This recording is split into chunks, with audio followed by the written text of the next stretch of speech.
নমস্কাৰ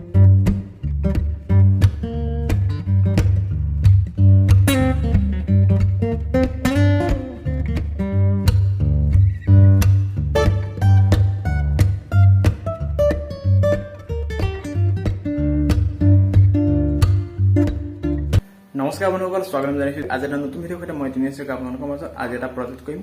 প্ৰজেক্টটো হৈছে বিৰাট কোহলিৰ, আৰু ইয়াত যিখিনি মেটেৰিয়েল ইউজ কৰা হৈছে সকলোখিনি আপোনাৰ ডেছক্ৰিপশ্যনত দিয়া হৈছে। আৰু ভিডিঅ'টো শেষলৈকে চাই থাকিব, আৰু যদি ভাল পায় এটা লাইক কৰিব, কমেণ্ট কৰিব, আৰু ছাবস্ক্ৰাইব কৰিব, আৰু অলপ শ্বেয়াৰ কৰি দিব। ধন্যবাদ।